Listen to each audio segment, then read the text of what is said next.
इस वक्त हम राष्ट्रीय भीम संघ के प्रदेश कार्यालय में उपस्थित हैं और आप देख सकते हैं हमारे बीच में जय किशन जी मौजूद हैं। जय किशन जी और राजकुमार जी। जय किशन जी राष्ट्रीय संयोजक हैं राष्ट्रीय भीम संघ के और राजकुमार जी हैं सचिव राष्ट्रीय महासचिव राष्ट्रीय भीम संघ। सर स्वागत है आपका हमारे न्यूज़ चैनल में। सर आपका भी बहुत बहुत धन्यवाद और आपके दर्शकों को भी बहुत बहुत धन्यवाद। मेरी तरफ से आप सभी को जय भीम।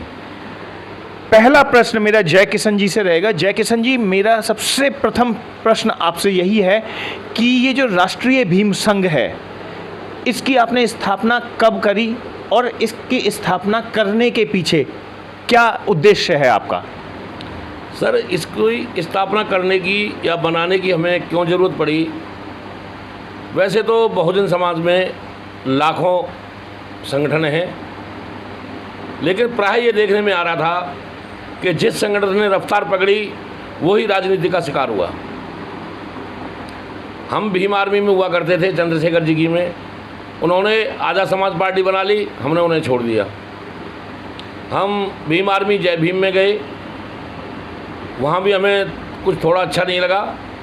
वैसे मैं प्रेजेंटेशन में भी भीम आर्मी जय भीम, जिसके राष्ट्रीय अध्यक्ष मंजीत सिंह नौटियाल जी हैं, मैं उनका दिल्ली प्रदेश का कार्यकारिणी सदस्य हूँ। तो हमने राष्ट्रीय भीम संघ इसलिए बनाया, वो भी हमारा अराजनीतिक है।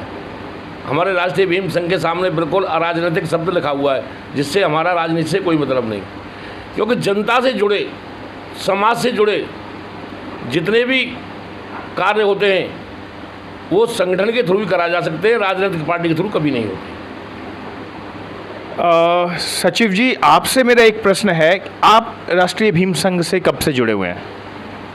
ये मान्यवर, पहले आपके चैनल का बहुत बहुत धन्यवाद जो आप राष्ट्रीय भीम संघ तक आए।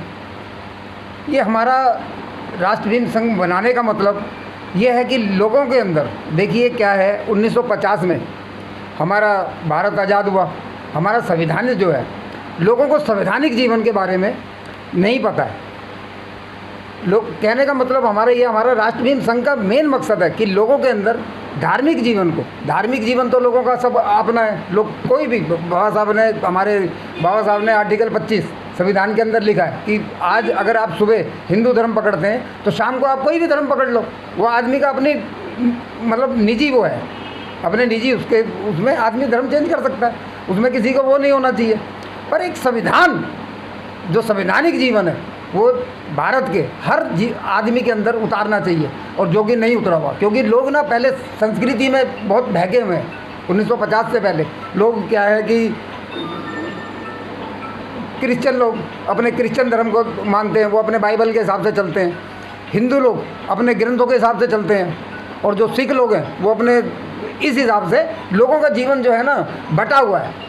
वो संविधान जो है सबको एकत्रित करता है। जब ये संविधानिक, आप देखिए जितने भी बड़े बड़े IPS हैं, IAS हैं, जितने जजेस हैं, जो भी आप गवर्नमेंट के जितने अधिकारी हैं, सब संविधान की शपथ लेके उस पर बैठते हैं। अब वो उनसे आप धर्म की बातें करेंगे तो वो तो आपकी बातें कैसे सुनेंगे? वो तो नहीं सुनेंगे ना। तो आपका कहना यही है कि लोगों को संवैधानिक जीवन के बारे में बिल्कुल जो बाबा साहब ने दिया उस जीवन के बारे में लोगों को पकड़ना पड़ेगा, लोगों को समझना पड़ेगा उसके बारे में। नहीं समझेंगे तो लोग जीवन भर पीढ़ियाँ की पीढ़ियाँ चली गई भ्रमित होकर लोगों की। अब इस 1925 में आगे, 1924-25 इसमें आगे लोग 2025 में अब लोग संविधान को पकड़ने लगे हैं और संवैधानिक जीवन को जानने लगे हैं। पहले तो हमें लोग मूर्ख समझते थे, लोग तो कहते थे क्या पता नहीं क्या बोलते रहते हैं, क्या वो करते हैं। आज लोग हमें सुनते हैं, कहीं जाते हैं कोई सवाल लगाते हैं, लोग हमें सुनते हैं कि हाँ ये बिल्कुल सही बात कर रहे हैं। ये है सर संवैधानिक जीवन। ठीक है जय किशन जी, मैं आपके पास वापस आता हूँ। जय किशन जी, दूसरा मेरा आपसे प्रश्न है, पहला प्रश्न मैं आपसे पूछ ही चुका हूँ, दूसरा मेरा प्रश्न आपसे यही है कि ये संगठन आपका राष्ट्रीय संगठन जैसे कि राष्ट्रीय भीम संगठन या संघ, तो ये क्या दिल्ली में है या पूरा ऑल ओवर इंडिया के अंदर फैला हुआ है? सर ये भारत के लगभग 9 स्टेट में हम बराबर कार्य कर रहे हैं। तो क्या 9 स्टेटों के अलावा जो बचे हुए स्टेट्स हैं उनमें अभी आपका विस्तार होना बाकी है, या फिर आप सिर्फ 9 ही स्टेटों के लिए काम करेंगे?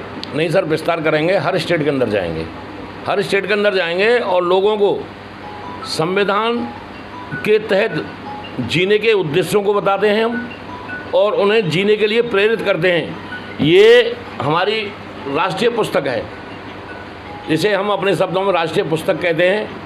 हम इसके जीने के फ़ायदे बताते हैं लोगों को, तो वो हमसे प्रेरित होकर हमारे संघ से जुड़ते हैं, हम उनका मान सम्मान करते हैं और आगे इसी तरह से हम कार्य जारी रखेंगे। तो जैसा कि मैं देख पा रहा हूँ हमारे देश का the constitution of India, Bharat का संविधान आपके हाथों में, तो क्या आप घर घर जाके इंडिविजुअल कोई सेमिनार्स कर कर लोगों को संविधान के बारे में अवगत कराते हैं, या आप कोई स्मार्ट क्लासेस या संविधानों की बुक स्टॉल वगैरह इस टाइप का भी कुछ है आपके राष्ट्रीय भीम संघ का?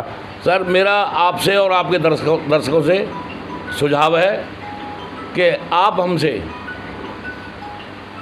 जितने भी हमारे महापुरुष हुए हैं, संत गाडगे महाराज से लेकर के मान्यवर काशीराम जी तक, उनकी जितनी भी लिखी हुई पुस्तकें हैं वो सभी हमारे पास हैं। जो लोग खरीदना चाहे वो खरीद सकते हैं, और जो लोग पढ़ना चाहे हमारी कार्यालय पर आकर के शौक़ से पढ़ सकते हैं। पढ़ने का कोई पैसा नहीं देना। धन्यवाद।